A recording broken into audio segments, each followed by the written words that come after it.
Ed Opperman, it's great to have you on. Thank you so much. I'm a big fan of your show. I've been listening to it for years. You talk about so many cool subjects that I'm into. I really want to focus on the West Memphis Three, and I guess also known as Robin Hood Hill, which I visited, by the way. Oh, really? Yeah, it's actually on my channel. I went there probably last year. It's one of my best performing videos. I just kind of went by the crime diagram of what the boys did, where they met, Yeah. where they rode their bikes, and I kind of traced it to the pipe bridge. And that's why I wanted to talk about this subject because what has it been? 30 years since the It's been murders. a long time, I'll tell you that, man. It's, yeah. I'm feeling every one of those years too, man. We're and we're still talking about it today. Yeah.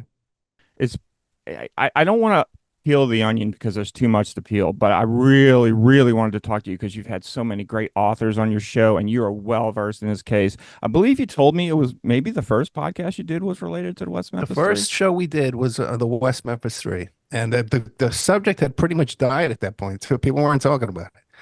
And Whoa. we got like 40,000 hits on YouTube just the first time I put it up, but then even the second time, they took it down, of course, you know. But Hmm. even the second and third time we put it up, 40,000 views every time. Wow. Yeah. And what year was that? 2013. The thing that we got us so much attention was we had Terry Hobbs on the show. Mm-hmm. Mm-hmm. I think it's the first radio interview he had ever done. And he had Yeah. just been accused by Pan. Pan was saying, oh, he was involved. But he had text messages of her saying to him, listen, I know you're not really involved. I don't want to go into guilt, innocence, all that stuff yet. But how where do you where did you know of the trial when it was going on, or did you discover this whole thing after? No, yeah, I remember the trial. Okay. And I got involved around 97, 98 when I watched Paradise Lost. Mm-hmm. Documentary HBO. Yeah, the HBO reality TV show. Yeah. It's not much of a documentary. Okay. Yeah. So you saw Paradise Lost. Right. And at the time, I was in daily contact with Art Bell. Remember Art Bell? Yes, of course. Art Bell is my favorite. Yeah, me too. Yeah. I used to lie in bed and listen to Art Bell at night. Hmm. Um, yeah, I watched Paradise Lost. And I just, like everybody else, I started Googling around to see what you could find. I found the West Memphis 3 org, you know, the support page, Kathy Bakken, Burke Souls, and Chris Worthington. And I reached out to him. I said, hey, boy, maybe I can help out. I'm a private investigator, help with criminal defense investigations. And I'm friends with Art Bell. I've been in touch with him every single day because I was helping him out with a lawsuit. He had this big lawsuit going on. Mm-mm. Hmm. So I was in contact with him every single day. You guys drive me nuts to tell you the truth. And so I called up Don't and meet. said, Is it one of those don't meet your heroes? no, he's a lot like he is on the air. The only thing was, is he was always at home. He was never out doing anything. And I don't think he had any other highly busy projects in his Makes life. sense. Makes sense. You know? But great guy. Ramona was a wonderful, beautiful woman. She was so kind every time I ever talked to her. She was just a darling. Hmm. But anyway, so I said, I'm in touch with Art Bell, and his wife happens to be Wiccan, and I can biggest show on the radio. That's at the time the guy was huge, and Yeah. I said I can get you on there, and they were excited about that. They were excited about raising money and raising awareness. I offered to help them get some telephone records that I thought could help the case, and they weren't interested in that. And that's when I started first getting suspicious that the people who were the main supporters actually weren't the most respectable types I've ever met in my life, first off. And I felt that they were aware that they were guilty. Interesting. Yeah. Well, let me follow that up with a question. What would be their motivations? They never knew them, right? They never met them.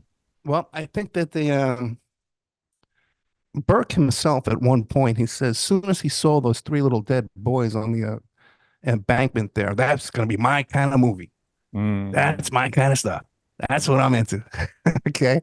And it seemed like there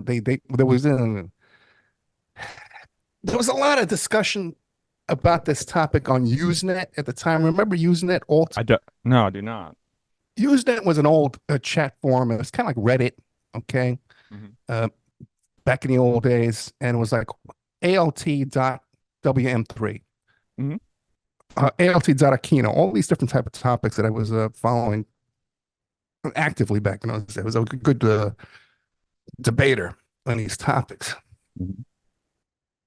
And just behind the scenes, these people didn't come off as they were concerned about the people's innocence, or they just want to promote their agenda. Hmm. Hmm. Was my impression. Yeah. And then I met Sean Wheeler. Sean Wheeler was a bulldog on the alt West Memphis 3 boards. And, he had been totally banned. Yeah, by the way, too, if you disagreed with them on the westmemphis3.org site, right away you got banned, you know? Hmm. And if you were a non-supporter, they called you a non, and you would get kicked off. They don't want your non-facts, your non-opinions on Hmm. their Okay. forum there. So Sean Wheeler would create his own forums in opposition. Hmm. And he knew the case very, very well. As a matter of fact, he's the one who came up with the Exhibit 500. Is that the medical reports of Damien Yeah, Eccles? yeah. Yeah. Damien Eccles' psychiatric reports. Hmm. Well, it discusses, him being committed, by his own parents, because Yeah. his parents were afraid of him. Hmm. Describes him sharpening his nails to points so he could attack another person, another inmate there at the institution here, having homicidal ideations and suicidal ideations. Hmm. This is all going by memory. I haven't read that thing in 20 years. No, it sounds right. Yeah. It's Oh, yeah, yeah. So it was and people didn't know that back in those days. And they right. definitely didn't want to talk about it on the Yeah. org over there. Yeah. Hmm. So it went from I do remember the alt, Yeah. I am old enough group, the alt group. So and it was kind of like it was mixed in with your mail browser, if I remember correctly. Um, how did it leap from that into these documentaries that were very slanted toward their innocence and to a Peter Jackson freaking Yeah. Good motion question. picture? I mean, it almost took like three major steps when it looked like they weren't going anywhere for a long time.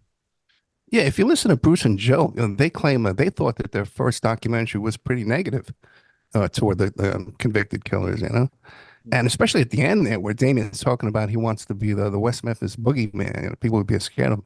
Yeah. But I guess when they saw the supporters, because you got to remember, see the org started right at the time of the second documentary, Mm-hmm. Mm-hmm. and somehow they had gotten advance notice that this thing was coming out. I think they did the artwork for the poster. Okay. Yeah, and I guess that they saw, hey, there's more popularity for people, identifying with these young teenage boys wearing black t-shirts. Like the only evidence against them is they're wearing black t-shirts, I know. I was explaining, like being from Memphis. I mean, I'm Yeah. literally a stone's throw from West Memphis, and I still live here today. And I lived here when the murders happened. My perspective of Damien Eccles and those guys, especially Damien Eccles, is not like everyone else's. Oh, they're just Metallica wearing shirts, and they were just persecuted because there was no evidence, and they were the heavy metal kids. It's so much more involved than that. This is what I always say about it. I always say, this, and this is another thing about this case. It's so polarized, and and this goes back to what you're talking about, people being blocked. It's either they're 110% innocent or they're 110% guilty. There is no middle ground on this. As far as this, it's like Trump. It's very polarized. It's a very polarizing case. There's not many logical people are saying, I'm kind of logical about it. My point is, I wouldn't be surprised if they didn't do it. And I'll tell you why. But I wouldn't be surprised if they did it. And I'm leaning more toward they did it now than I was back then, because of Damien Eccles and his life after getting out. Oh, yeah, yeah. Well, actually, we have. I don't know if you saw it. It's posted on my Instagram. We have the documents from his diary that was in that storage unit that we interviewed Mm. that fellow that got a hold of the storage unit. Yep. And in his own handwriting, he says, I am the devil, not Yeah. a devil, the devil. And Mhm. if you don't believe me, I'll take you. We'll go out to dinner and I'll show it to you and I'll prove it to you. Yeah, I know, Ed, but it's still hard to go from I mean, this to a murder. I mean, certainly he fits the profile. Yeah. Um, the circumstantial evidence is a problem. I mean, I think like we all know for the most part, we're similar to the same age. We grew up on BMX bicycles riding through trails. Oh, yeah. The world before the internet. Oh, yeah. It's bicycles, street lights, Yeah. and just be home before it gets dark. So we would explore some really crazy, places as kids, as that age, So I think it was probably a place. I think they saw something, and it could have been one of the stepdads doing something, and what happened after that happened. I think the three different knots in their shoelaces that just proves to you there's no way one person's going to tie them up three different ways and three different knots. How do you get around all of the confessions and the admissions? The Because he's bragging about retarded. wanting to do this. What confessions, though? I mean, the kid's From basically all of them, they all confessed. to who? Miscali confessed before he ever went to the police. Jason Miss Kelly. Yeah, he confessed about his shoes. I don't want you to wear shoes anymore. Take my shoes. He was crying about the little boys dying. I think it was to Buddy Lucas. He was crying to. That was before he ever went to the police. Okay. Then he goes to the police. He confesses. Uh, I'll tell you nothing too. And listen, I can understand back in the 90s, people say, oh, this poor little retarded kid, he's confesses they took advantage of him. They had him, the kid, he's confesses they took advantage of him. They had him in there for 12 hours. It wasn't 12 hours. That was a lie. It came out that was a total lie by the Joe and Bruce. Uh, but now we see, you go on YouTube, you can watch confessions from morning till night. Okay. And we see that 90% of these murders, they can barely talk, they can barely function. They're all stupid. They're all stupid people. Okay. So, almost every single one of them. You can imagine the boring interrogations that they don't show Yeah, us but a because lot, the but a killer lot of them is are so stupid. psychopaths. Okay. Narcissists like Damien Yeah. Eccles. That's the difference between the two. Damien Eccles is a smart one. No, Jason, the Baldwin's very smart too. And there's indications too that Baldwin is even more into the Satanism than well, not more, but equally into the Satanism as Eccles was. Let's return to the confessions for a second, okay? Because you got to Jesse Miscali confessed with his hand on the Bible, with his attorney there in the room. He made another spontaneous confession in the police car after his conviction. Mhm. So we've got Jesse Miscali, okay, and the theory is, well, he was tricked into this confession because he's just borderline retarded, okay, or borderline mentally, whatever the politically correct term is, right? Yeah. But I met his very good friend. I met her on the internet, and I have a screenshot of her comment. And she Mhm. goes, "Oh, he's not stupid at all. He's a very smart man." And she's the one who bailed him out of jail when Man, he was driving around with the no headlights and the unregistered car. right. And she sees this guy every day. Hmm. So we have his confessions. Now we have the confession of Damien Eccles in front of the softball girls. All right. Now, if you just watch the HBO show, it's like, there's a couple of girls, and and maybe they made it up or whatever. Then later on, he admits, well, they didn't make it up. No, I did say it, but I was joking. But if you read the police reports of that incident, this wasn't just Damien Eccles walking by three little girls. This was a whole big uh, chaotic incident at this softball game where Damien and his friends were bragging about these murders in front of these little girls. The parents were moving their kids away and to different seating. Okay, this was a big deal. Okay, Dennis, this wasn't some little passing comment. This was everyone there was aware of these comments. Okay, Were they suspects at the time? I don't think they were. No, I guess they were always suspects, right? I just think Damien Eccles was doing what he was doing on the trial. He wanted to be the boogeyman. And the way I always look at it, it's like, okay, dude, you wanted to be the boogeyman. You wanted to play this shit up. You fuck around and find out. He found out and he ended up in jail, prison for the rest of his life on death row. You brought it on yourself because you were whether the things you said were true or not. But remember too, he talked about wanting to do this before his baby was born. He says, "If I have a male baby, we're going to sacrifice it to Satan." They talked about this before, and also too shortly before, their involvement in the occult and vampirism and Satanism was widespread. That girlfriend, Dominique Tier, right? She had a sister. I forget her name, but she had a magazine about vampirism, and she was the spokesperson for Transylvania vampirism. Okay, these were people heavily involved in blood drinking and blood letting and stuff like that. His previous girlfriends too, her boyfriend talked about it. He had a whole police statement talked about he had done a ritual around her with candles and wax and all kind of stuff like that, a satanic ritual around her body. He was talking that night to a 12-year-old girl. I don't doubt it. I don't doubt it at all. But still, Ed, you got it. I mean, we're talking in the court of public opinion here, and we could say whatever we want. But I just, I mean, I just wish there was a smoking gun. I wish they had something more that. But the smoking gun is they admitted it. They talked about wanting to do it. Look, Richard and Alan Delphi confessed to it 60 times, 60 different ways.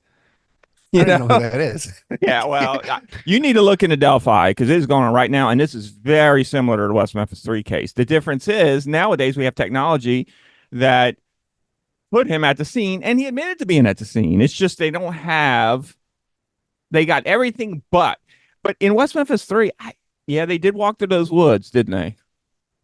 Yeah, I'm leaning toward they're guilty. Don't get me wrong, but I do like to play the devil's advocate a little bit sometimes, and I do blur the lines between legal and public opinion. Devil's advocate is perfect for this case. That's true. But I lean on the side of caution. Put them away. Also, too, you would have to believe that every polygraph was a bad polygraph. That everyone.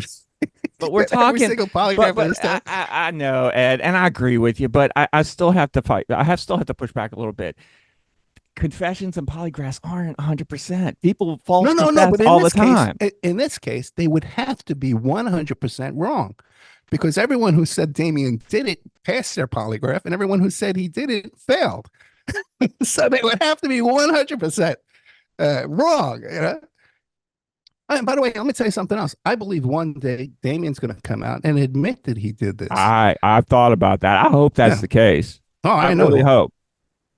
Well, the storage unit thing is interesting too, because not the only time I hear people talk about the storage unit stuff is on the Opperman report. Yeah. And in that storage unit, I want you to get the listeners up on that storage unit after I say this, but in that storage unit was pictures of him, his main advocate that got him out, his current wife, in like BDSM type. Right. We never got a hold of those pictures. That guy promised to send us those pictures. He never did.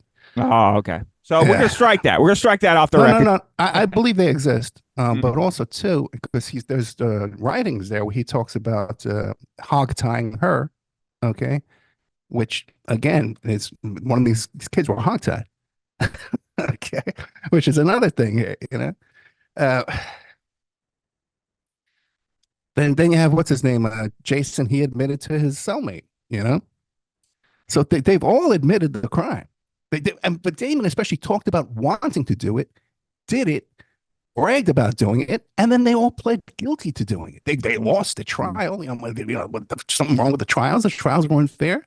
Well, yeah, they pled not guilty. No. They pled in the original. Oh, the original, yeah. I'm not talking about the And then they were found guilty by a jury of their peers. The Alford plea is what I was trying to get at. Yeah, they were found guilty by a jury of their peers. Alford plea is a guilty plea. Yeah, I know. The only reason why you don't see more Alford pleas, people not wanting to admit their guilt, is because the judge is going to give you a hammer at sentencing. They want to see some kind of repentance. These guys had already done their time, so it doesn't matter. Okay. Well, they should. If they did this crime, they should never see the light of day, Alford plea or not. But Jason Baldwin was the last holdout on the Alford plea. He was basically saying, "I'm not doing it because I didn't do this crime." I mean, Damien Echols had to convince Jason Baldwin to do it. That's on record. Not aware of that. Uh-oh. Uh-oh. I'm not an expert on this case. I haven't debated this case in 20 years, man, years ago. But and now I can't even see what the even the point of even discussing this is anymore. No, no, you're right. Well, there is a point though, because you know, there's still some legal things going on. There's apparently some DNA at the scene that Yeah, the Damien judge says, yeah, Echols. if you wanted to test it, then you shouldn't have pled guilty. The case is closed. Yeah, I agree, and that's part of Yeah. the Alford plea. They shouldn't have got. They should no be no Alford plea. I mean, it's like the state is basically admitting. Let's look at the other side of the coin. Let's look at the defendant side of the coin. The state is saying, you know what? We're not sure we can get y'all again. So let's just compromise. It's a compromise. Plead guilty. We'll let you go. And let's never talk about this again. That's not ironclad to me if the state's doing that, right? Well, if you listen to the Meese stuff, he actually talked to the prosecutor, and they felt that they were overwhelmed with the money and the publicity that these three guys had. People like Johnny Depp, and like you mentioned before, that fellow there from The Hobbit. Who's that guy? Uh, Oh, Jackson. these guys, a ton of they had money pouring down on their heads, and you got to wonder too, what would make this case and these three characters so attractive to people like Johnny Depp and Mr. Jackson there, they all have the same issue. Okay, all right. Let's talk open about that. Okay. Let's talk about the options. Are they evil and satanic, Yeah. or are they just dumb and ignorant, or is there another option? What is Eddie Vedder doing? Does Eddie Vedder, what I'm getting at? I mean, Eddie Vedder was a big part of it. Yeah, Eddie Vedder might just be stupid, but when you look at Johnny Depp, I'm pretty sure he's involved in the same stuff. Yeah, yeah, and I don't mind talking about that, because like your show says right in the beginning, New World Order resistance. I love Yeah. that. Who is that guy? That's a James Arthur Jancic who did that for me. Love that. Yeah. Love it.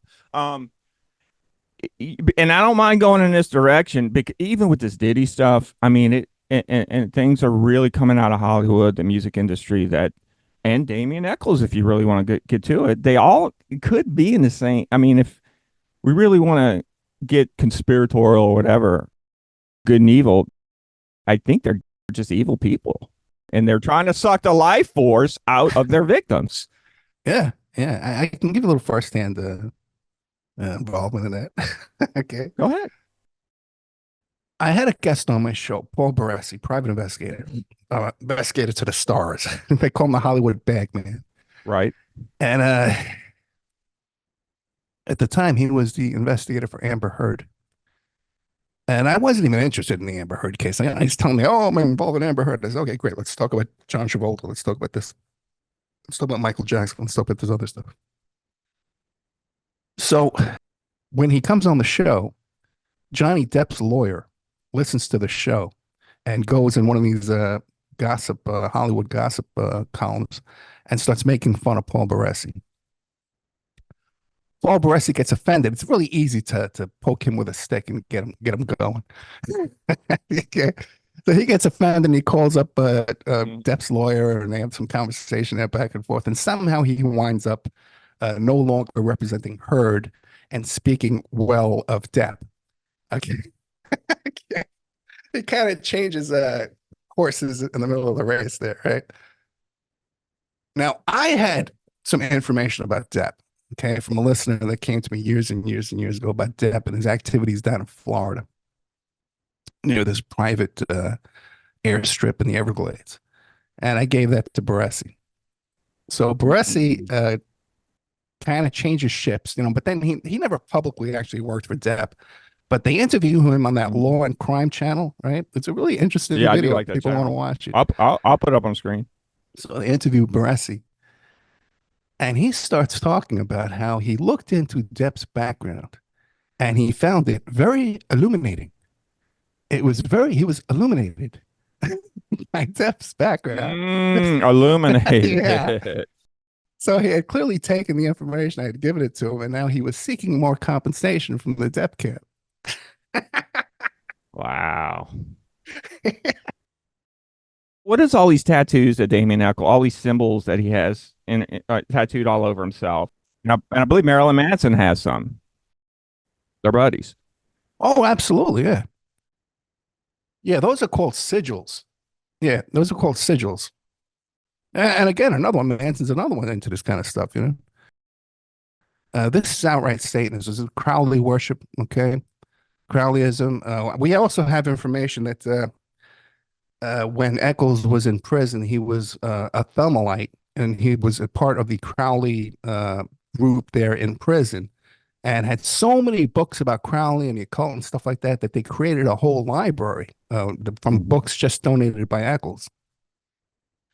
So he's deeply, deeply, deeply involved in all this kind of occult. Also, too, in blood drinking, they were all discussing blood drinking. Who was that girl again? Dominique Tier said, I drink blood. My parents drink blood. What's the big deal? We all drink blood. Okay. These were people deep, deep, deep into this stuff. When he got out and then eventually moved to Portland, right? Is that where he is now? Which is kind of No, it was Salem. He first moved to Salem. Yeah, Salem's a lot. Oh, another coincidence. Yeah.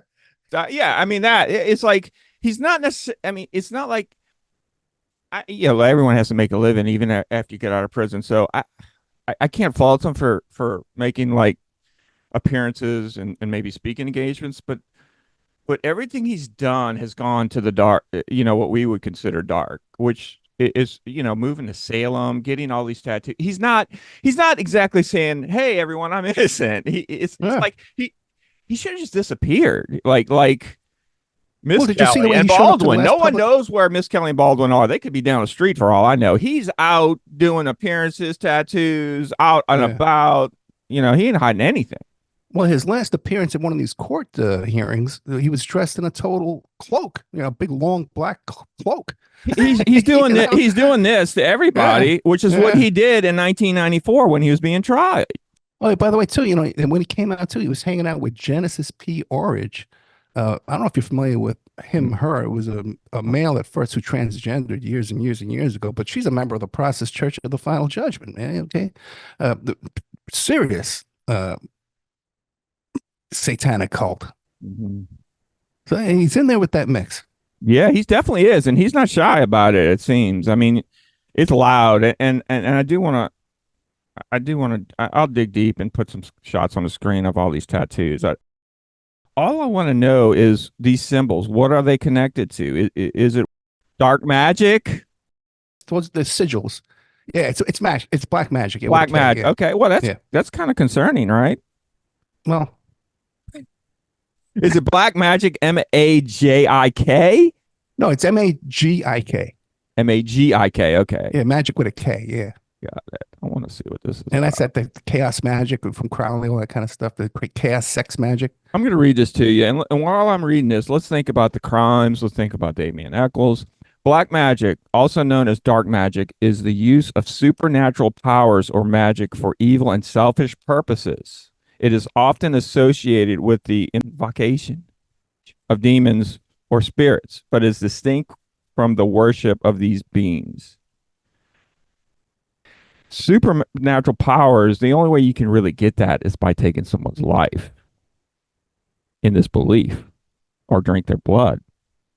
Yeah. Crowley said the younger the better. The younger the boy, better, you get more power from it. Yeah, and Eccles was aware of that. There is the whole Crowley chaos sex magic. That is a thing, ritual sex magic and rape involved in for their occult purposes. West Memphis 3, I interviewed the last interview with Dr. Dale Griffiths, who was trashed and smeared in that documentary. They tried to claim that the guy didn't have a legit education. The guy was a police captain. The guy was a college professor, and they try to smear this guy, man. The stuff you have covered, the things like Epstein, the things that you are so overlooked, it's just a shame. The last 12 years of your show, the things that you've been talking about, we're talking about way before anyone was talking about. And I just commend you for that, and I just implore anyone who's enjoying this interview right now to go to the links below and subscribe. Ed, it's been a pleasure. I appreciate your time. Thank you very much. It was an honor. Good night, my friend. Thank you.